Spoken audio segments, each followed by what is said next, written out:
Hiya guys, this is something a little bit different. I'm going to do a couple of these every so often, little live action bits, because I can. Yeah, this is Scythe talking about slightly serious science. Trademark. Basically, I hover around the internet, I read an awful lot of shit, and every so often I get like a little spark of inspiration where basically I don't know much about the science that I'm looking at beyond what I've read. I don't know the technical limitations, the expectations, how this would actually play out. But what I'm looking into is the why not? So here's the first one. It'll be a bit short. Hopefully people will get involved. Maybe start a bit of a dialogue, conversation in the comment boxes, so on and so forth.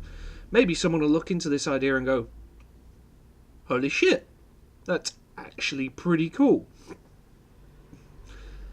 Right. How many out there have heard of pyrovoltaic cells? Or pyrovoltaic crystals? I hadn't heard of this myself until about a week ago. Basically, it's different types of chemical composition crystallized. Pyrovoltaic cells.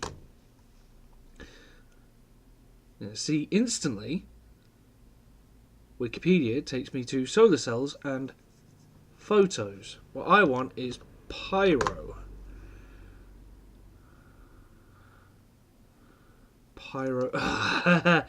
And this is pretty obvious as to why I can't do this. But basically, pyrovoltaic cells.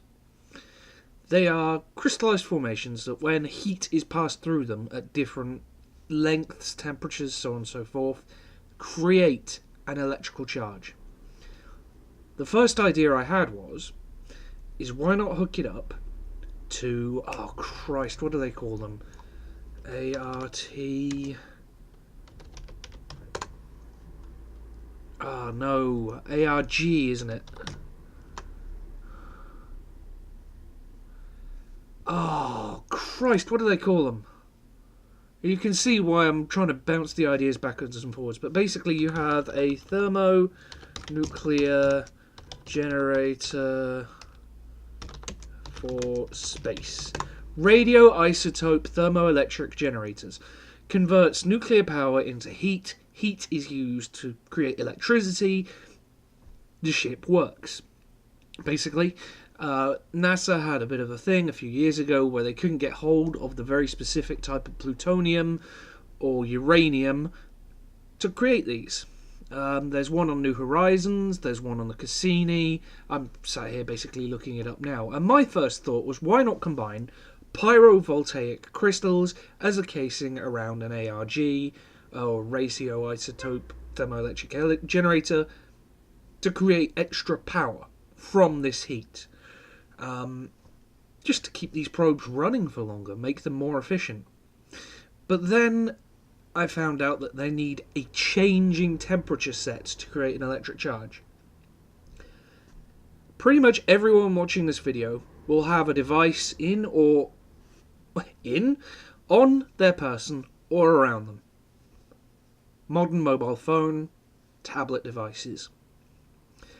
Now, if you've used these things for a large amount of time, you all know they have one very specific problem. Either the processor overheats or the battery overheats. Case in point, the Samsung Galaxy S7 has the exploding battery issue. Not good. But it does create a perfect scenario. Add a pyrovoltaic or pyroelectric cell onto the battery and onto the processor as part of the heatsink.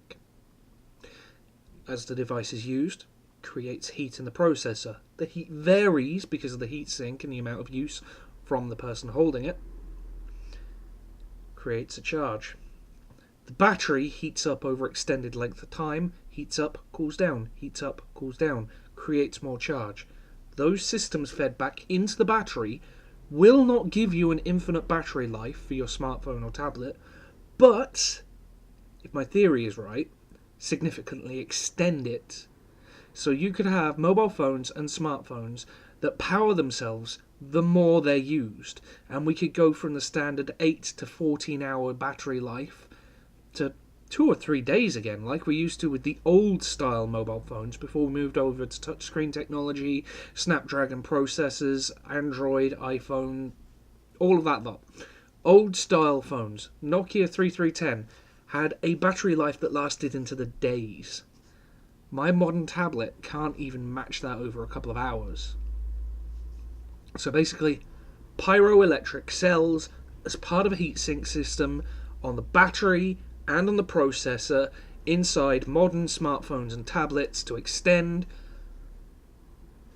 their usage life, their battery life, significantly. The more you use it, the more you'll get back out of it. It won't be a perfect system, but you're talking, if you use 80% of a battery over 24 hours, you might be able to regain 40% of that back, and therefore keep it going longer between charges. If you could think of a more efficient way of piping the heat back around, you could have 2 photovoltaic cells, or even 3. One on the processor, one on the battery, and one for a cooler charge on the back of the battery. Yeah, things will be getting a bit chunky again, but why not?